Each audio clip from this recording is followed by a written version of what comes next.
دومره د افسوس سره دا خبره کوم رب الکعبه زما د زړه دې خبرې سره جاړي چې کله زه د ډېرو مسلمانانو ته وګورم او دوی ته د حرام ته دا که څه دوی ته د څه رسه ګناه نه کوي دا فیسبوکونه او دا یوټیوبونه خو بهر به داسې وي چې ته به وایي چې د کدی دا چېرته د پخوانو هغه علماو چېرته نوسۍ دغه کړه وسۍ دی د ځان نه به یې داسې دغه جوړ کړی او چې کله ځان لشي نو بیا په یو ګناه باندې بریک نه لګي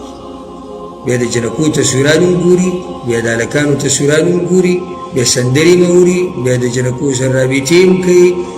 بیا غلطې خبرې هم کوي هر څه کوي خو مخامخ نه ستا څه خیال دی ولې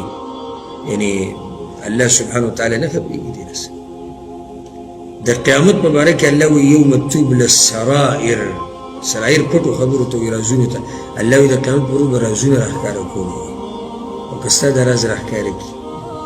ولې ستا دا پټ پاتې شي الله چې یوم تبل السرائر رازونه به راښکاره کوو دا خو نه دي ویلي چې له چا چا به راښکاره رازونه د دوی بندګانو په سینو کې چې څه هغه به راوباسم دوی چې پټ څه کړي دا به راوباسم ستا دا به ولې که دا راوباسي ته داسې مطمئن پسې ناستې ته چې بل ته نصیحت کوې چې نه نه مه ګوره حرامو ته مه کوه دا ته چې کوې ولې د ده دا ګناه ده او ستا دا نه ده ګناه ستا ګیره ده ځکه تا ته اجازت دی د هغه ګیره نشتې ځکه ناروا ده ته ځان ته داسې وایي چې لکه زه دیندار یم ځکه ستا دپاره جایز دی او دا څه دینداري شوه چې مخامخ دیندار او پټ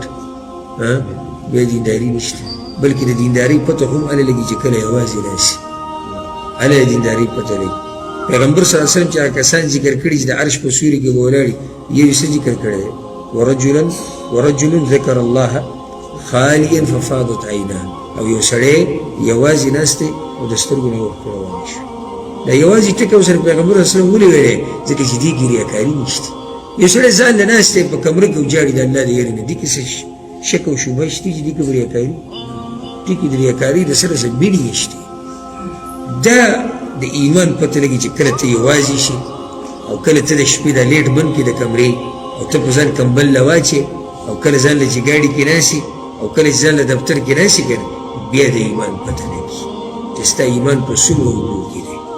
حیا درځي تاله د الله نه او که نه وګوره یو حدیث کې داسې راځي ډېر ناشنا حدیث دی پیغمبر صلی الله علیه وسلم وایي د الله نه داسې حیا وکړئ لکه څنګه چې پکار ده بیا پیغمبر صلی الله علیه وسلم وایي ګوره وایي د الله نه حیا وکړئ لکه څنګه چې ته د خپل قوم د یو مخورز کس نه کوې داسې حیا د الله نه وکړه ته د خپل قوم د مخورز ته د خپل قوم د مشر په مخ کې ګډوډ کارونه نه کوې